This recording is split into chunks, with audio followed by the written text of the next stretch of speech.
Welcome to Making Sense of Alzheimer's Disease. I'm Jason Karlowich, and joining me today is Philip Marshall. Philip, greetings. Welcome.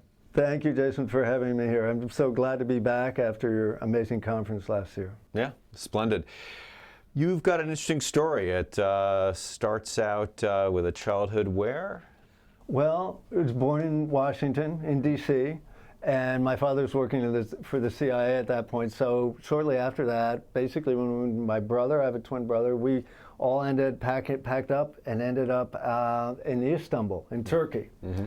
We were supposed to go to Ankara, so we packed accordingly, but all of a sudden ended up in Istanbul, which was quite different. Mm-hmm. Spent a year there, and then came back to the States, and actually, because family are right here, thank you for inviting me for the day so I could visit my 93-year-old uncle. Appreciate it. We came here to the main line for a year, and then ended up in New York, and spent about 5 years in New York. So you went to school, finished high school, and where'd you head off to college? Ended up at Brown. And what'd you study? I did a combination. I studied art, basically studio art, but also art history, and then geology. So I had this combination of art and science, and during summers I did building construction. So an interesting mix. We've got someone trained in art history, geology, and also has building skills. How'd you put all that together? What happened? Well, you'd think I could have figured it out somewhere in Provo, Rhode Island, but it ended up going to New Mexico, where I went to do geology, and then decided that exploration just wasn't what I wanted to be involved in. And I took these and I started talking to folks, and I ended up running into some historic preservationists, and they said to me, and this was basically in the 70s, they said, you've got some science background in geology, you've got art, and you know how to work with materials, and you've got building construction. I think you should go into historic preservation with a specialization in architectural conservation. Mm-hmm. And so I ended up sort of coming back east and going to the University of Vermont. I was still a resident of Vermont, and ended up at the University of Vermont to do a master's, and started out early on really specializing in masonry conservation, and I see amazing work here as I came here, and also decorative finishes, decorative treatments, and that's because of that skill that I never thought would be applied in this context. And you're on faculty now at? I am at Roger Williams University. I'm professor and have been there since 1990. Teaching historic preservation, broader, both conservation but other work. I've been teaching in the field. University of Vermont, then I was at Columbia, and I've been University of Massachusetts, various places since the late 70s. That's you, and you also come from a fascinating family, in particular a grandmother. Tell us about Mrs. Astor. She is amazing. Well, Brooke Russell Astor was born. She was the only child of her father was a career Marine, and her mother was a housewife, being those days, and they ended up living pretty much all over the country. My grandmother happened to have been born in Portsmouth, New Hampshire in 1902. Because of the base there, right. But all over the country, and then they ended up in Haiti, the Dominican Republic, back into Haiti, where he was as a high commissioner. And before that, right in my grandmother's early youth, let's see, she's born in 1902, around 1910, they were in Beijing, just before the last emperor, Puyi, had to resign, had to abdicate. Right. So what a life she had early on. And she grows up, marries, and well, she too took a little while to become Brooke Astor. Yeah. Her first husband, who she married at 16, his last name was Kuzer. They had one child, who was my father, whose name was Marshall. He changed his name before he went into the service, before the war. And so then she married this fellow, Buddy Marshall, and you can see whose name he took. And Buddy Marshall died of a heart attack all too young. And so in 1953, the year my brother and I were born, she married Vincent Astor. And there begins the Astor story. It's sort of for my family. So she's living in New York. She is Brooke Astor, and she was, among other things, a patron of the arts and a philanthropist. Well, what happened is, she was only married to Vincent Astor from 1953 to 59, and he died. And in 1948, he had set up the Vincent Astor Foundation for the alleviation of human suffering. And there in 1959, he dies. That year, the board of the Vincent Astor Foundation says, "Oh, Mrs. Astor, you can now go travel the world and have a good time." And she goes, "No, I will remain as part of the Vincent Astor Foundation now as president." And what she did, starting in the 60s, was work in this capacity to advance basically the quality of life.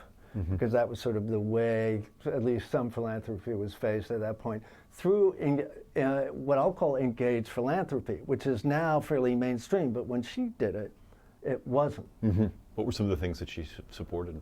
Well, what she did in that context, it was all focused on New York, because that was what the foundation, the geographic focus was. And she started, and there will be some coincidences here, because she started with art. Just around the same time I was studying art, and she focused on the Metropolitan Museum, which she continued to support throughout the decades.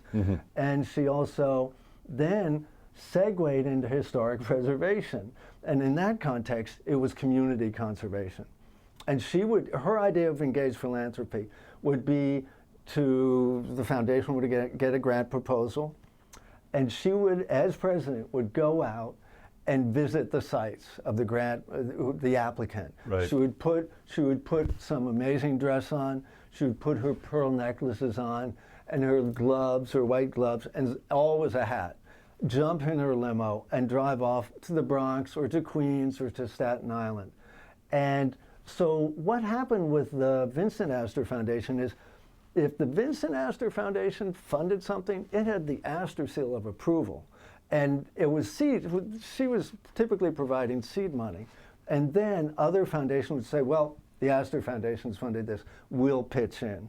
But it was a really good early example, not just of engaged philanthropy, but really sort of vetting sort of the quality of projects. Right. So she's a person who's making a difference in ways that sort of converge with what you decided to focus on as well, historic preservation. Yeah.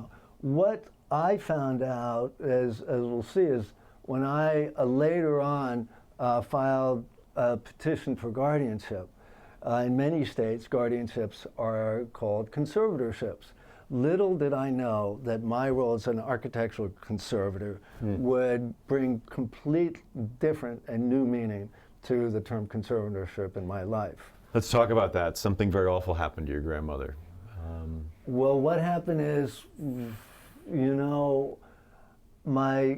I was up, I had just, in 2002, my stepfather died in Vermont, and he had total recall in a good year. And he had outsmarted himself with all this estate planning. And so in lieu of bereavement, my mother and my brother and I were doing damage control on all his estate elements.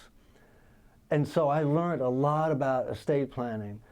And informed by that, I then looked south to New York, and I realized, my father was saying things like, well, your grandmother has changed her will. And I thought, whoa, that's much too late. She has no capacity to change her will at this point. Because she was having... Because she was in the throes of Alzheimer's. Okay.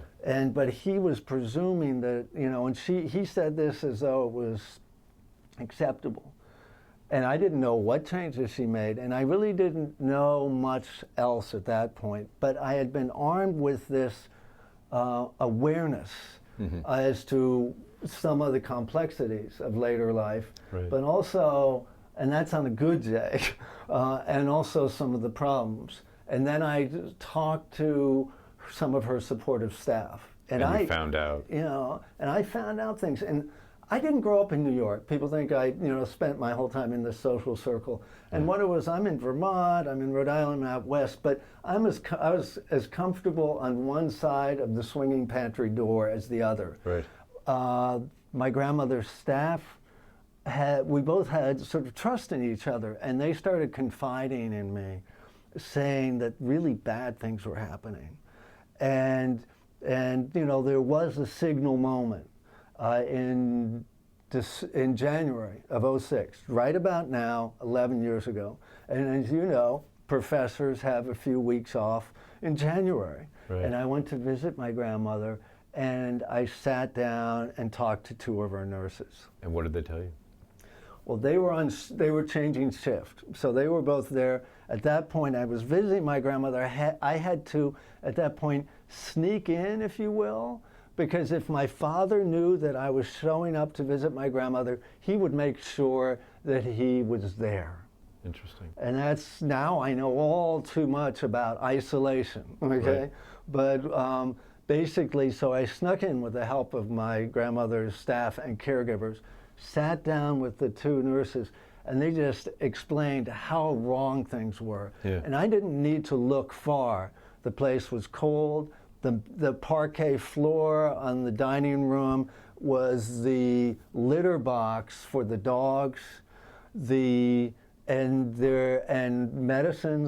medicinal treatment was being there was deprivation, what I'll now call deprivation. Right. Nurses were taking money out of their pocket to buy things for her. And there were so many things. He had played with the will. He'd played with the will. We didn't know how bad the finances were. Right. Some of the property had been sold. What happened? I'll give you one example. I found out later with the property, all of a sudden, a lot of that we didn't know then. Mm-hmm. We knew that my grandmother had a really nice property in Maine that she went to in the summer. And it had been given to my father and then immediately transferred to his third wife. And my grandmother never went back to Maine. And I thought, well, as Maine goes, so goes the estate. Mm-hmm. I just sort of, right. And we didn't know at that point that she'd written $5 million check to my father. Mm-hmm. We didn't know that her will had been changed, and that there were 3 codicils moving tens of millions of dollars from what was going to go to charity to my father's control. We didn't know that. And what happened with me is I spoke to the nurses. The next day, I had a lunch with Chris Ely, who was my grandmother's butler, most loyal staff member. Of course, the most loyal staff members all got fired, mm-hmm. So he had been fired, and I met with him, and the day after, I had a long call with one of my grandmother's secretaries in her office. She had copied things. She had kept copies of documents, lots of amazing documents where he was giving himself retroactive bonuses of $2 million. He being your father. Being my father. Her son. I also knew there were a couple, I knew that she had a painting, which was her favorite painting. It was called Flags, Fifth Avenue, Child Hassan painting. And she had had it since the 60s. It was bequeathed to the Metropolitan Museum, if at the time of my death I own it, and that was part of her will. Well, my father sold the painting. Yeah. But what he did is she had cognitive incapacity, but the level of undue influence was amazing. Yeah. He convinced her that she was going broke. He sold the painting for $10 million, pocketed a $2 million commission, and after that, my grandmother said, "Now, can I buy dresses?" She had been basically gaslighted into believing she was going broke. Right. And then immediately went back to worrying about, money. So you decided to act. I decided that January '06 was that was my sort of signal moment. What did you do? That I needed to act, and I confirmed it with folks. That was January, and people think, well, Philip can just pick up the phone and call some of his grandmother's friends. I really didn't know them. What I had known, and thank you for asking these, because what I had known about a year or so before, I was at my father's apartment, and he said, "Oh, I'm livid. Your grandmother's friends are making me open up your grandmother's country house," because he'd shuttered it. Keep in mind that my grandmother wanted to spend her last days in her country house. And I thought to myself, like, well, what's wrong with opening up the country house? And why is he reacting like this? And who are these friends? So I just tossed out a couple names. I said, well, are they David Rockefeller and Annette Renta, who Annette was both dear friends, lifelong friend, Annette. And he goes, yes. And I just kept that to myself. I just kept that. And there are people who would say, well, Philip, why didn't you ask your father?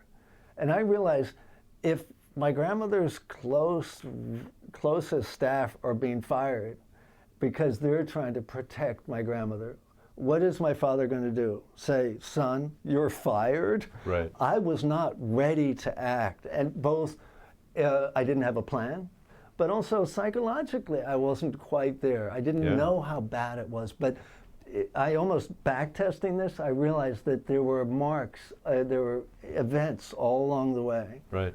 And so that helped me and helped inform me. So what was the sort of action that you first took? In other words, the going public. What did you do?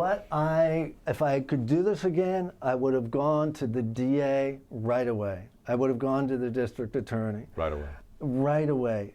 I could barely spell DA, okay? Yeah. I didn't know this world. And so we're back in January '06, I'm frantically Googling, saying, what can I do? And I said, well, maybe, because my father has power of attorney, which he was using as a weapon and a shield. He had healthcare proxy. He had enough assets. I gathered all these documents that staff had, mm-hmm. and I had some myself, and I presented them to a lawyer, said, this looks really bad. You can't afford to do anything.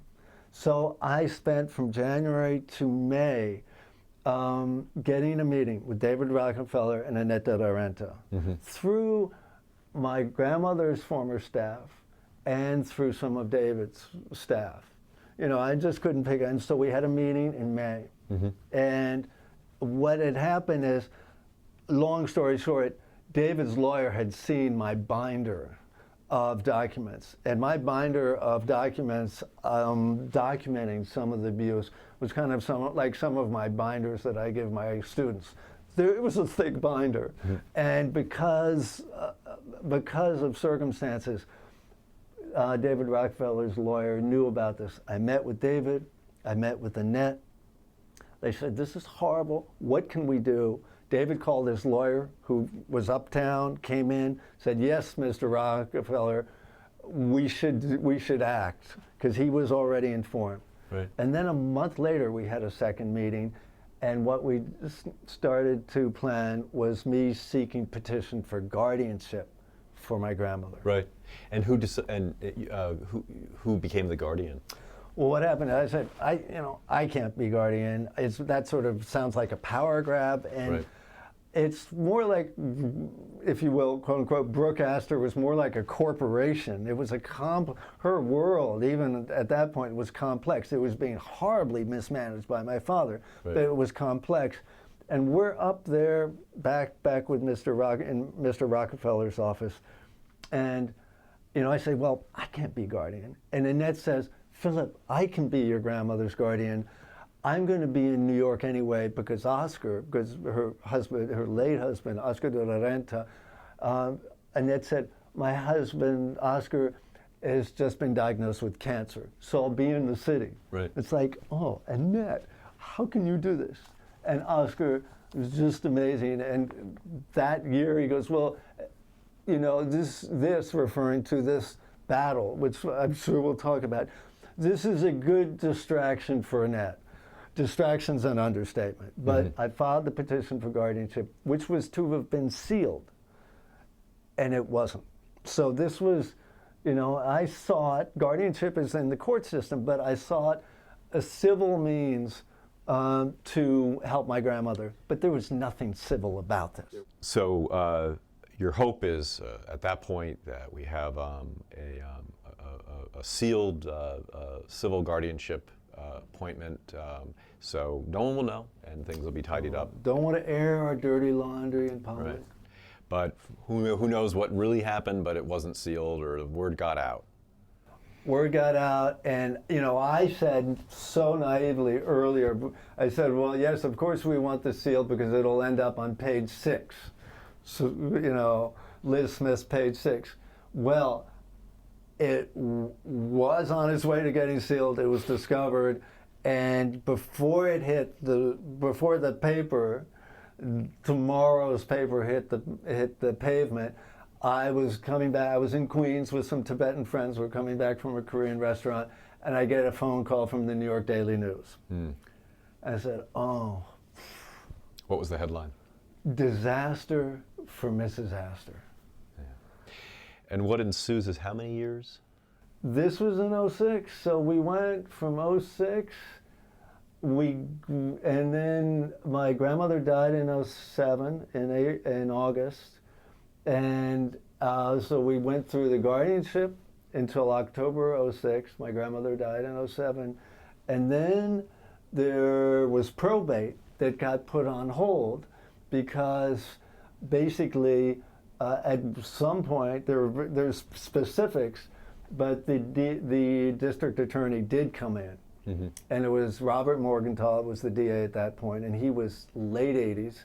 And I think he kind of took this personally, but he didn't have to take the case. And I'm forever grateful for the elder abuse unit at the Manhattan DA. Which is not a common unit in district attorneys, to have a specific elder abuse unit. No, and I have advocated before the Senate Special Committee on Aging, I say, you know, there should be elder abuse units. Every DA should have elder abuse units.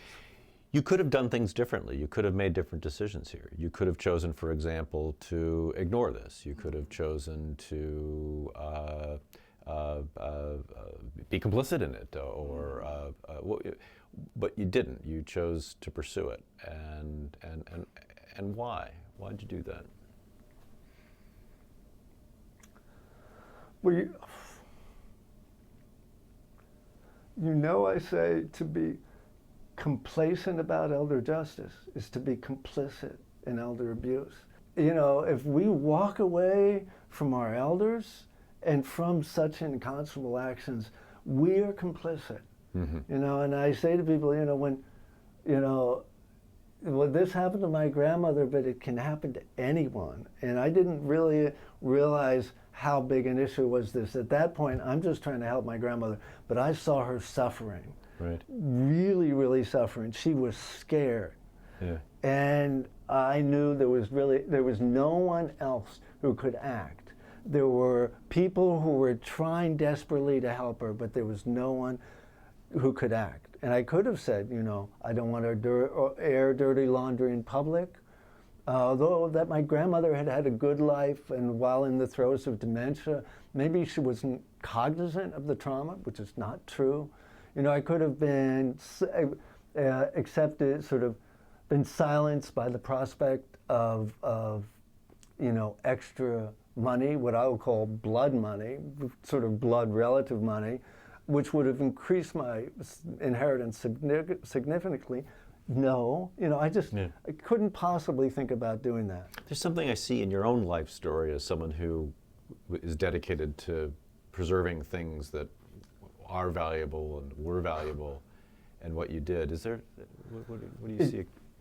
You know, it took me a while to understand that I have been working in the field of historic preservation since the 70s. And now I've been doing elder justice since 2010. I came out in 2010, and we can talk about it in California. At that point, we were still in probate. A 6-month criminal trial had just been completed. So I wasn't speaking about elder justice, but there are specific reasons this got catapulted from case to cause back in '07. But it took me until 2010. But when it comes to historic preservation, I was thinking about this in its relationship to elder justice, because both deal with the ageless value of that which is old, but which may be discounted, sometimes until it's too late. And just to play hardball, when we really have to come to terms with some of the terminology we use in the field. And when people say senior discount, some people feel as though that might be redundant because we've already discounted our seniors. Yeah. And sometimes when we say elder abuse, some people think that's redundant because abuse, or abuti in Italian, is used up. And we already feel our seniors are used up.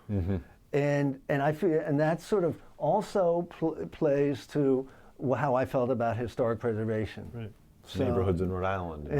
In Rhode Island, and I worked since 1990, and I'm still out on the Hopi Reservation in what's now known as Arizona. And can you imagine anything better? Restoring clan houses with matriarchs. Right. What that spoke to me. The Astors of Brooke Astors of their totally the Brooke Astors of the Hopi Nation. The caretakers keeping the hearth warm. Yeah.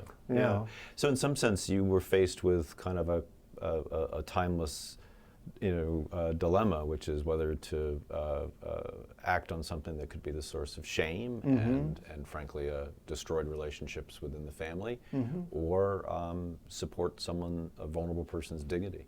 Yeah. And you chose the latter. You chose your grandmother's dignity, which is similar to what you do in your work. It is, and the thing is, while my grandmother intentionally advanced the quality of life under the Vincent Astor Foundation, she unintentionally and unknowingly advanced as part of her encore career, starting at 104, quality of life at the end of life. So she didn't know it.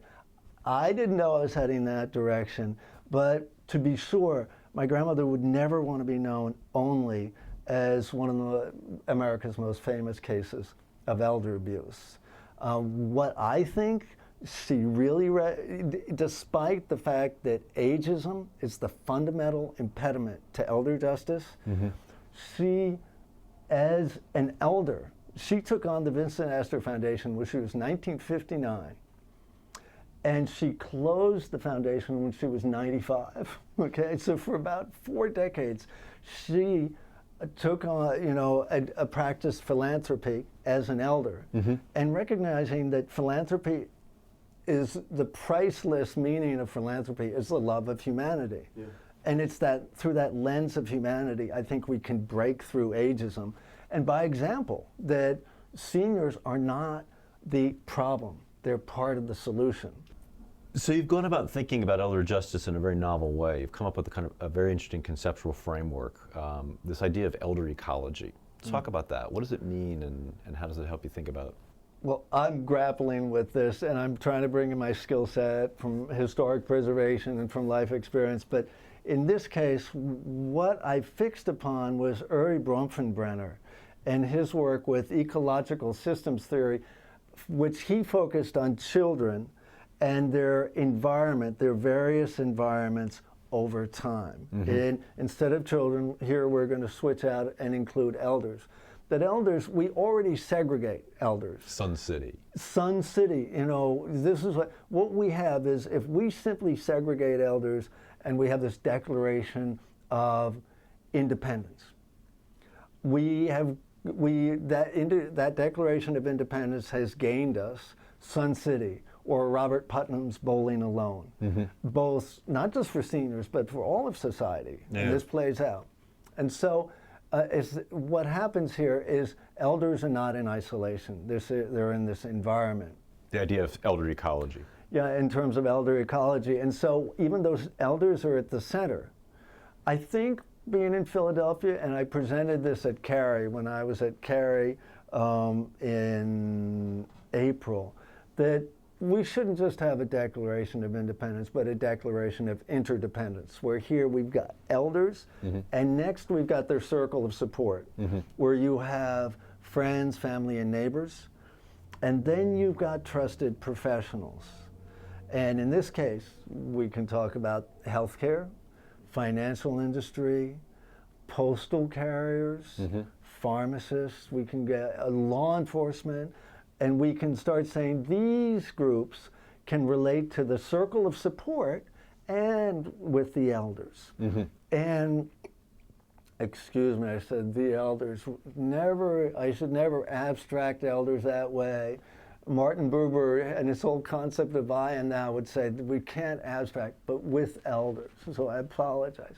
And so with elders, we can best connect that inner circle of support, which exists, but just like I said, with my grandmother's, I came in and I could connect her circle of support, which wasn't connected. Yeah, she was isolated. She was isolated. Yeah. She was manipulated. There was huge undue influence. Yeah.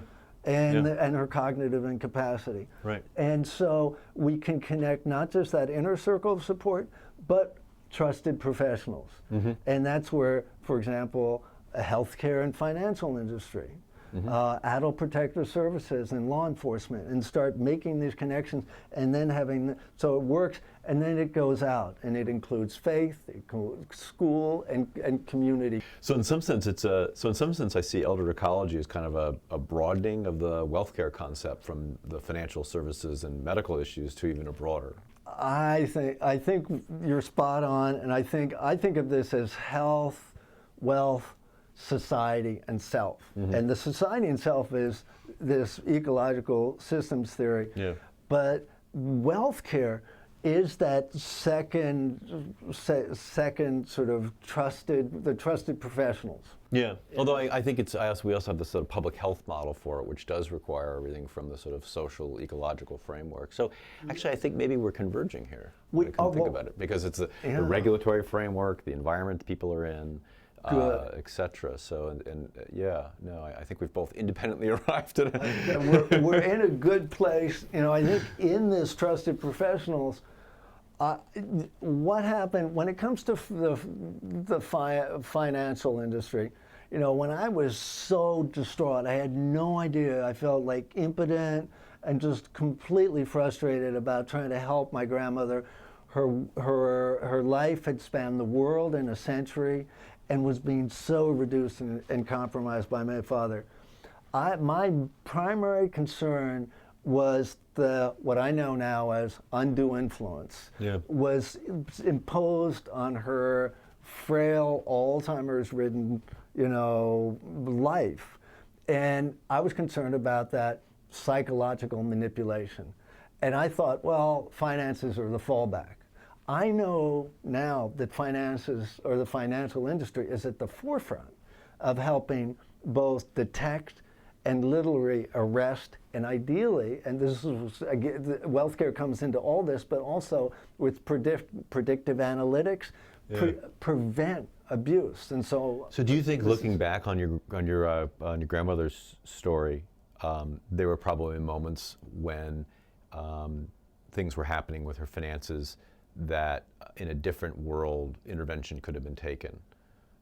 I think when assets were being transferred and such. Completely. Earlier last year, the North American Securities Administrator Association, we were doing a video, a conference, webinar, in essence, with Judy Shaw, who was the president at that point from Maine, and who had done her Maine Senior Safe. And as Maine goes, so to the nation.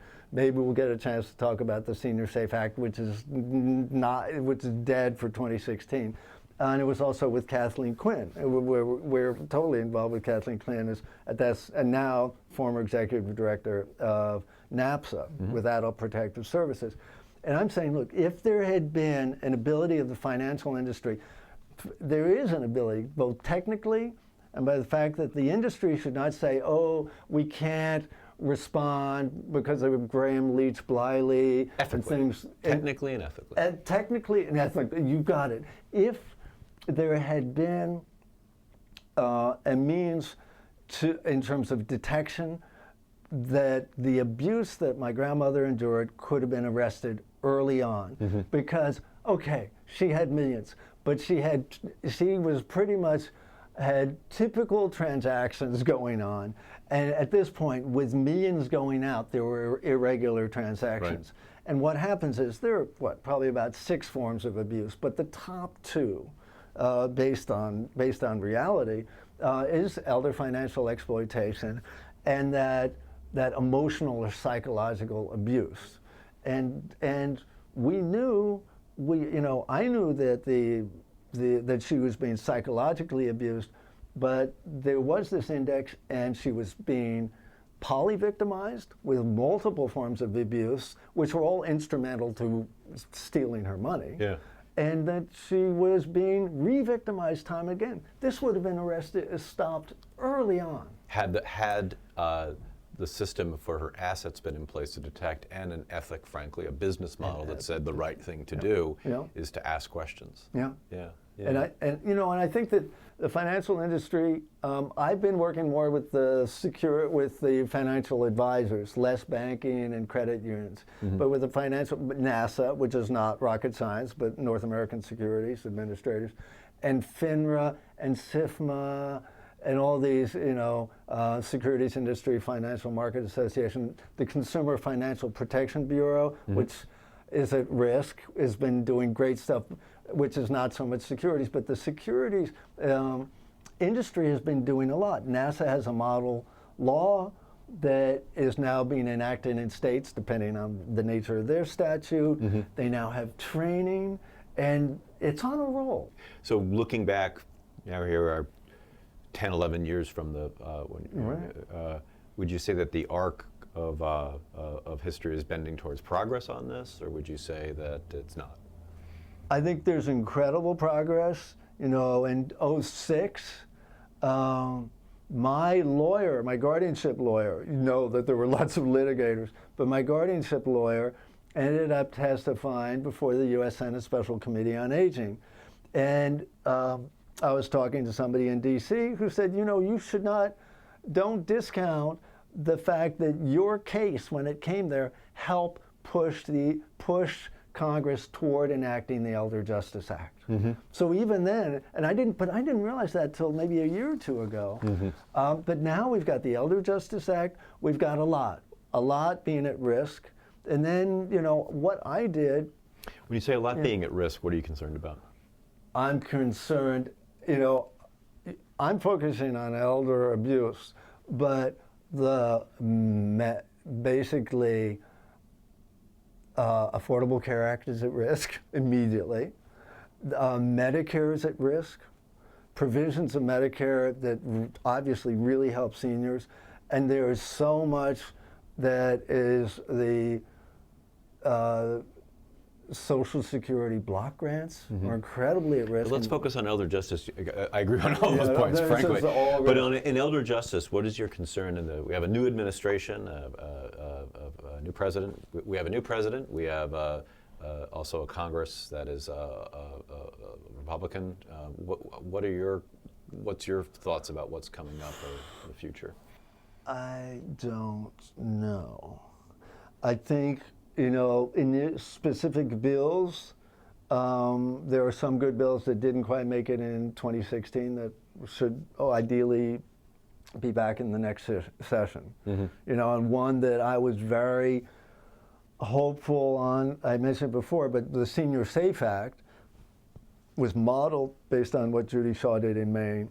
What's its core provisions? Basically, the trick is the financial industry, they have the ethical obligation to act, but they always sort of say, well, we really there's things which don't allow us between Graham-Leach-Bliley or sharing information that's otherwise confidential. And what the Act does is it says, like, basically, if there is due cause for stopping a hold on a transaction, that whatever institution is doing it will be held both civilly and administratively not liable.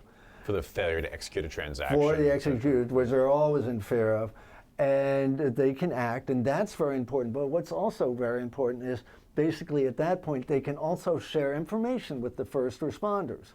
And it's this combination of those who serve and those who save. And the first responders would be APS and law enforcement who need this information and seldom get it, and quite frankly also need to report back to the financial industry. Right. There's this, the universe of elder justice is really complex, and there are all these constellations and shining stars, but there's reasons that they are sort of kept apart, but they're also slowly brought together by the gravity of elder abuse. Yeah. And trying to connect these together, like welfare is connecting this. My colleagues and I always complain the moment we report someone to APS, we never hear.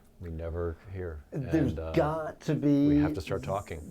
Have to start talking. I don't understand it. Yeah. And it's sort of antiquated ideas of privacy that just don't. They're actually hurting people more than they're helping them. And I think many people would give up some of that privacy, knowing the protections that they would gain. It's not self and society. It's society and self. And there is this overlap, but the social compact involves both society and self. And to protect our rights, we have to give some up. You've created Beyond Brooke. Tell us about what Beyond Brooke is. What is it and why? Beyond Brooke is pretty much my effort as I launched from case to cause after 2010.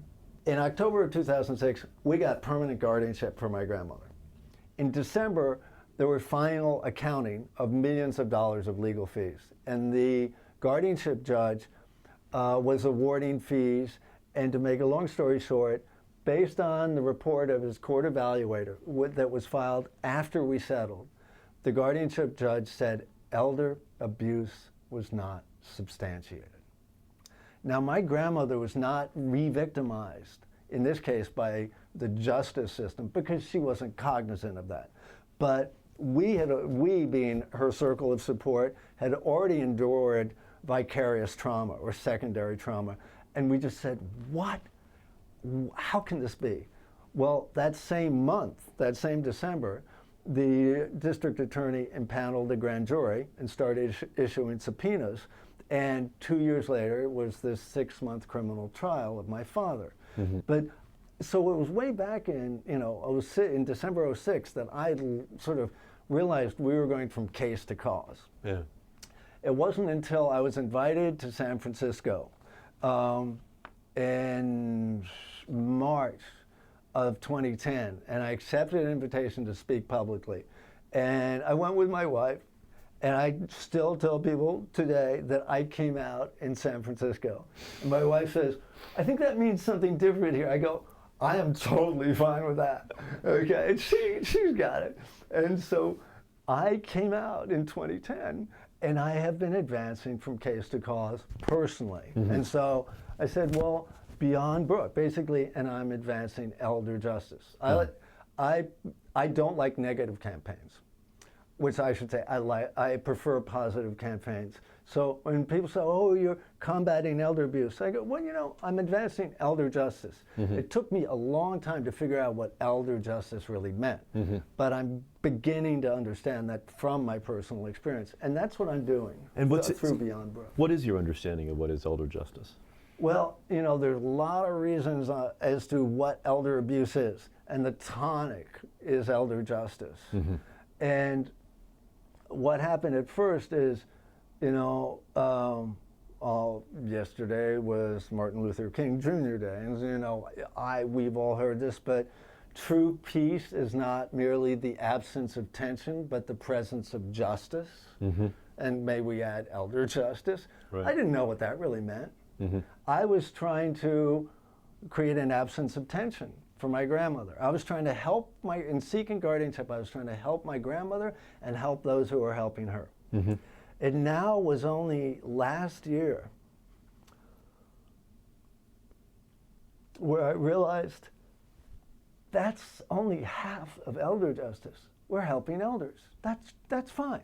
The justice involves, not only was I helping my grandmother and those who were helping her, but I was bringing my father to justice. And that meant helping all those who went through that 6-month criminal trial, who had helped my grandmother, and now we're going through this ordeal, quote unquote, of the criminal trial, knowing that the Manhattan District Attorney was incredible and was so understanding, and that there was this, in Susan Herman's word, a parallel justice, not just for the victim, but for the secondary victims. Right. So I now know elder justice is helping elders and making sure that perpetrators, that include my father, come to justice or brought to justice. Yeah. So that was a hard one, and I don't know why it took me so long to figure that out. It must have been quite difficult to do what you did. I don't know. It was. Let's talk about supported decision making. It's a concept which is novel, and I see it as an effort to try and move beyond people who are either fully capable or completely under the control of someone else.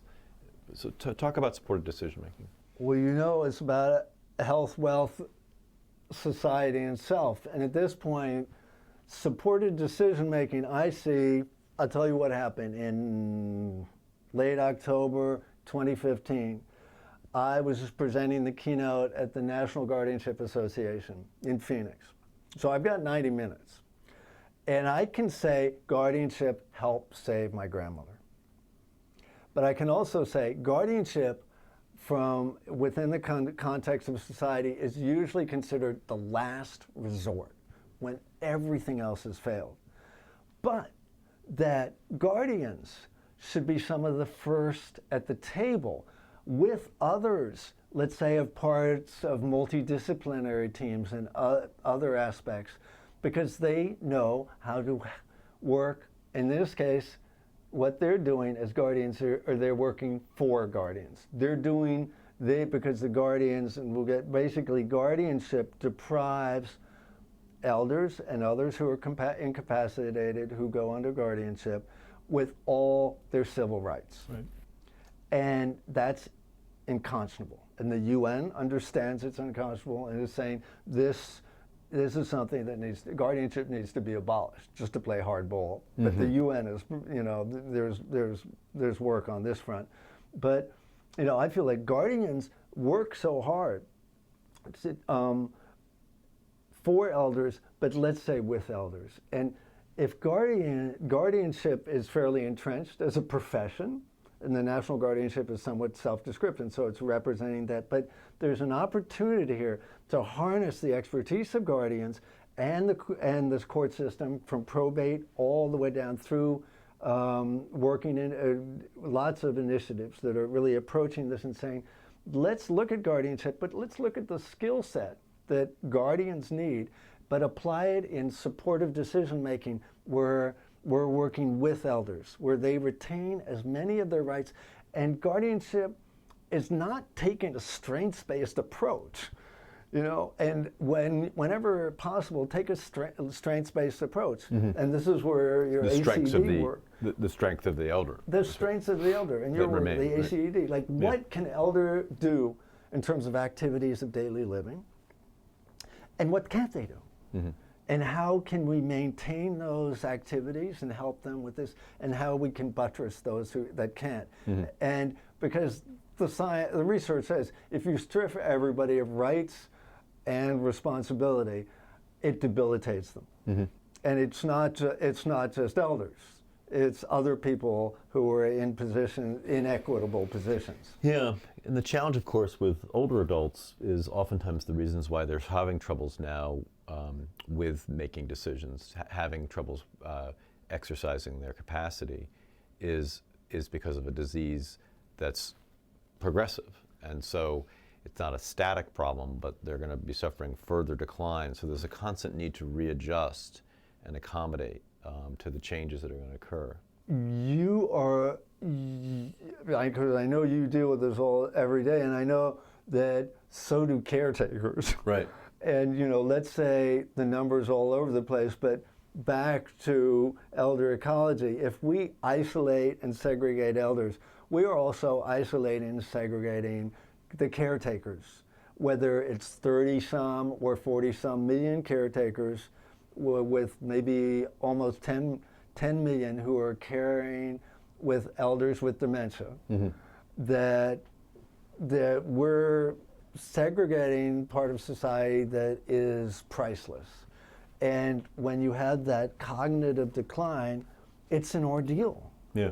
But hopefully there's equipoise all along the way through supportive decision making, and the Elder Justice Coordinating Council and the ACL, other folks are already advancing SDM, and hopefully it will help. It's not a tonic. You know that all too well.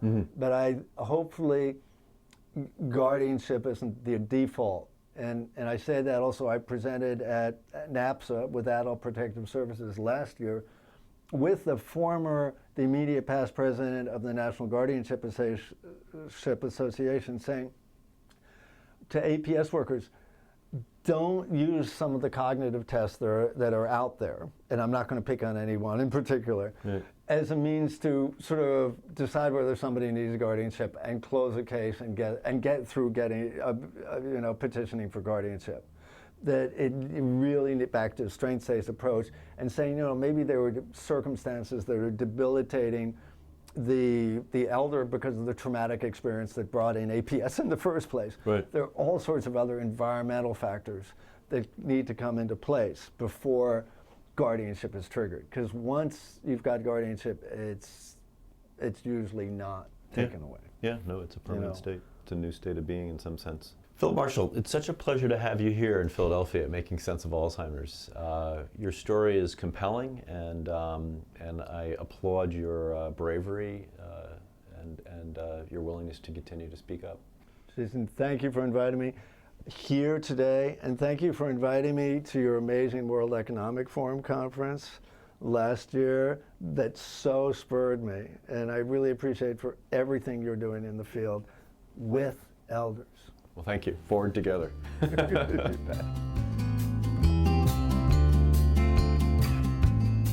foot red and left hand blue.